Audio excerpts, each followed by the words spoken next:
Hey, welcome RegenAG Nation. Just wanted to catch up with you guys here this afternoon. We've got a special guest with us, which we're super excited about.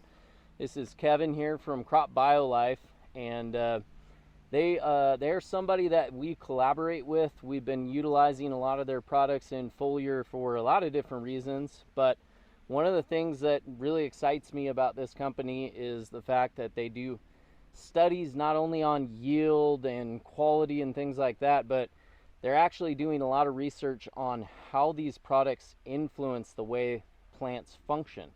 And so we've got Kevin out here. We're in the middle of a beet field, which is kind of a segue, a natural segue, because we talk a lot about bricks and sugar and photosynthesis and how to augment that process. So I just want to start real quickly by asking Kevin, first of all, thanks for joining us. And secondly, what's it like to deal with a product that essentially increases the way the plant works? I find that the root of all these plants is photosynthesis, and the entire plant that we see it starts off with the glucose that's produced from photosynthesis. So what excites us about the product and working with companies like yourself is that we can increase people's yields, the farmers' yields. We can increase their nutrient take up, because all of that glucose is the root of everything that the plant does. All the chemistry that the plant does within itself to draw nutrient up, the way it feeds the soil. In root exudation, there's a lot of carbohydrate that's produced on top of the plant that's pushed out into the soil to feed the soil. The relationship back from the soil the soil biology is to feed back the plant nutrition. So you get that cycle going, and that's the greatest benefit of our product that I see for farmers. I want to start by saying, what is Crop BioLife at its most basic elements, or what is this product? Crop BioLife, in a very basic element, is it's a foliar spray based on activated flavonoids. Flavonoids are part of a plant's phenolic compounds. They're part of the secondary metabolites of the plant. Our research is showing that what we've done is we figured out a way to apply those to the plant, have the plant take them in and respond as if it had created those phenolics itself, which sort of cuts out the middleman and a little bit of the energy required to do that. But what it does is it boosts the plant's photosynthesis, is what our research is showing us. By boosting that photosynthesis, we're not forcing it to do anything that the plant's not capable of doing. We're giving it an efficiency in its metabolism, which is a basic metabolism that it's doing anyway, to metabolize nutrients better. In very basic terms, photosynthesis requires chlorophyll. Chlorophyll is made from magnesium and nitrogen. If it can bring up enough magnesium and nitrogen, it can actually create that molecule and then create more photosynthesis. So you haven't, the first step of everything is to give the plant the ability and the energy cycle to grow, and its standard function is to metabolize nutrient. The higher the levels of glucose that it can produce in the leaves, the more it has to share with the soil, and that benefits the soil health and the soil biology in a great way to then bring nutrition back to the plant.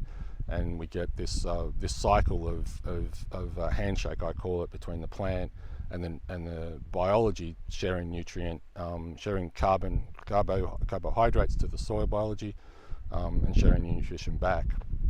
One of the things that Kevin told us in our conversations today was that they've actually done some research looking at stomatal conductance and number of stomatal per plant when using these materials. First off, how do you research something like that, and what did you guys find? Okay, so the research was conducted up in a university in Spain, actually, and really growing a control in a laboratory condition, and a treated plant group in the same conditions. And what we found was that photosynthesis is, it was explained really simply as that photosynthesis is greedy, and photosynthesis really builds on itself. So the more the plant starts to photosynthesize, it knows then it has the capacity and the efficiency to do more with it. So the next leaves it pushes out have more stomata, so that it can take in more carbon dioxide and produce more glucose. And it's just a snowball effect. You get more and more energy in the plant, you get more and more carbohydrate built.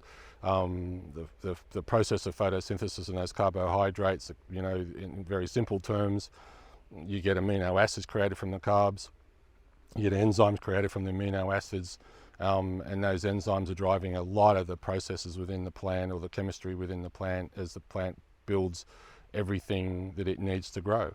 There's an enzyme called ribisco which is responsible for the photosynthesis process. So as you can imagine, if you can build more ribisco, you get more photosynthesis. If you get more photosynthesis, you get more ribisco. So you have that cycle running, and if it's running efficiently, you get great growth, as well as the great sugar levels. Yeah, that makes so much sense to me. So that snowball effect, I love the way you describe that. To me, it strikes me then as this is something that you'd want to get going kind of early in the season, right? Not long after you start to get some good development and leaf tissue there. Is that right? Yeah, sure. We've quite often used to say get them while they're young. The younger you can get the plant. We were talking about it earlier ourselves, that it's like a child. If you raise a child with a healthy child, lots of exercise, lots of good food, right diet, you have a healthy adult. And it's the same with a plant. If you can start it off young, it sticks out a great root system, it's communicating with the soil and bringing up nutrition, that cycle just continues. And the more it can drive carbohydrate into the soil, the more, as you said, Trey, that the payback is the nutrition that the soil biology delivers back to the plant. It can't really do it on its own. It needs that soil biology to, in a natural environment, to bring the nutrition into the plant. So it's just a win-win situation for both the soil, which is ultimately what we want. The resilience of the crop is built from the soil up, or under the soil up. Yeah, no, that's absolutely interesting. So it's kind of the one of the ways we describe that is it's sort of the currency of the plant. The sugar is the currency, so it gives down into the soil, it gets returns and ROI off of that from the biology. But ultimately, that if we can increase photosynthesis, sugar levels, Brix levels in the plant, what does that do in theory, or in your research that you've seen with crops like grapes, be it table grapes or wine grapes, or sugar cane or sugar beets, something that we're actually extracting the sugar out of? If you can bring more photosynthesis into the plant, we're basically back to the same process where photosynthesis creates the glucose. That glucose is used by the plant to grow whatever it's meant to be growing. In a fruit crop, for instance, I always describe it as that a plant really has only one job to do, and that's to grow the next generation. So it will give all the resources that it can create to its fruit, and that means that all of those sugars and those the nutrition, be it whether it's all one package or not, as you say, it's all part of the same ecosystem. So the fruit that we want from the plant, in grapes and things like that, of course the sugars are important, but in vegetables you want the nutrition into the produce as well. So if it's a tomato, for instance, which is still a fruit, then you want that nutrition package, and that's what the plant's job is to do anyway. So if it's got the right ability or the ability to bring that nutrition into the fruit, that's what it will do, and we benefit from that, from the nutrition package. For a root crop, that root package, can I have our demo, our little demo? That is carbs. So if this plant that we've removed is functioning efficiently, this is going to be packed full of the carbohydrates that plant's created through its life, and that's its job to do that. So if we just let them do the job that they're meant to be doing, give them the right capability to photosynthesize and create sugars, then the root vegetable, be it a carrot or be it an onion, be it a beet, we'll benefit from that. Let's switch gears for just a second, because one of the things that people talk about is as you increase the function of a plant, the health of the plant, the photosynthesis of a plant, oftentimes that brings about a better Brix level, and Brix is something that's oftentimes thrown around constantly. And one thing they'll tell you is when you get to a certain point, based on different crops at a certain percentage of Brix, you will oftentimes be pretty well resistant to pests and disease. Now, I don't want to pin you down on anything specific to what plants or what percentages. Oftentimes it's really hard to achieve that out in the field, we've noticed, because we take a lot of samples. But what I want you to comment on, if you don't mind, is in general, anecdotally, what have you guys seen as you increase plant performance and health and Brix levels and sugar levels in this plant? Do you tend to see less disease and pests just in general? Yeah, absolutely. You know, it's just a natural function of insects is that they can't digest sugars or high sugar levels, and when plants are weak, they have a lower sugar level if they're not producing the glucose as efficiently as they should.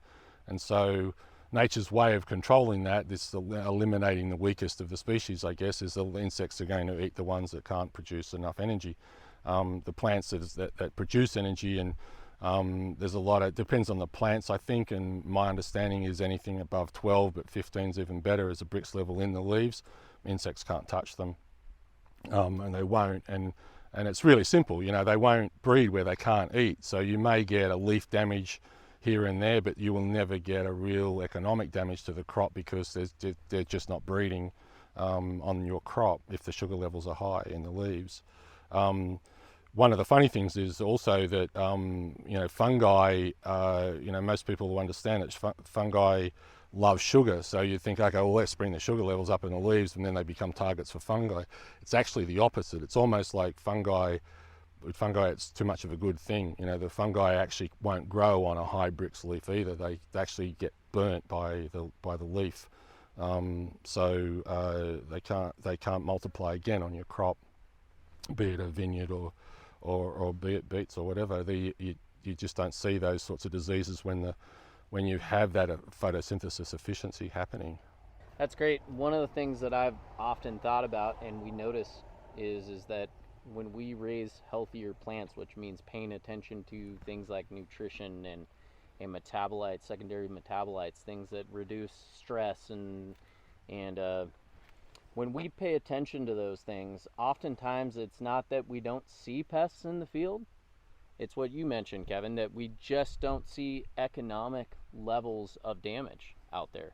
It doesn't mean that, you know, there's not going to be any mites in a hop field, or, you know, leaf miners in a beet field or what have you. It's just that those populations don't seem to multiply as fast. Is that kind of what you're getting at? That's exactly what I'm getting at. Yeah, you can't eliminate it all because we're dealing with nature, but you want to try and bring the majority of the plants and to health. You know, you can walk through an extremely healthy vineyard and you'll probably find one vine somewhere that's struggling, and maybe it was planted on a rock, or maybe there's a bit too much salinity, or maybe there's just it didn't get enough root growth out at the beginning.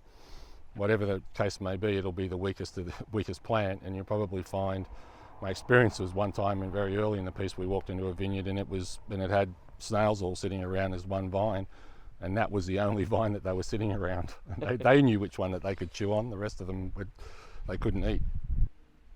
That's awesome.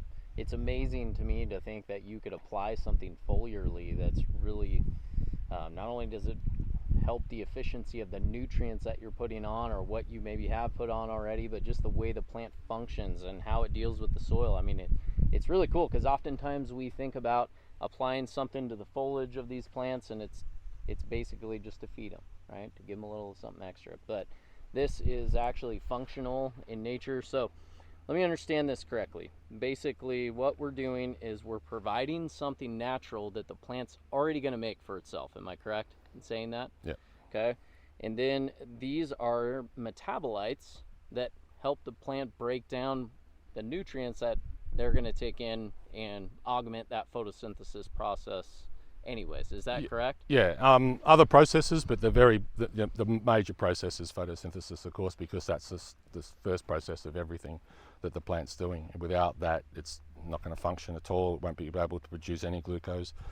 But you make a very good point, Trey, which was, we get it a lot. We're a foliar spray. How could it be ever possible that we could have an effect on the soil? It's the plant that's doing the effect on the soil. They are naturally able to nurture soil biology. They call to the soil biology, they signal the soil biology, they work hand in hand with the soil biology, and without the soil biology, they won't live. And so this symbiotic relationship that they have between each other starts with photosynthesis and starts with the metabolism of the plant above the ground. And that's why our product as a foliar spray can have such a major effect on the soil biology and the process of carbon in the soil. Awesome. Very well said, Kevin. Can't thank you enough for being here all the way from Australia. We've got a lot of good collaborators that we work with, but none that are willing to come from quite the great lengths that Kevin is. So you can take that prestigious award home with you when you go. Thanks. I know you're heading off to some other soil health conferences. Just want to point out, we love bringing innovative ideas, and in this case, innovative products with knowledgeable companies that are reputable. They've got a lot of data backing them, and that's exactly why we're doing business with Kevin and Crop BioLife. And we just want to thank them for bringing that onto these farms and making it a whole lot of fun when we do it. So thank you for joining us, Kevin. Thank you for being here. Thanks, and Trey. remember, make farming fun.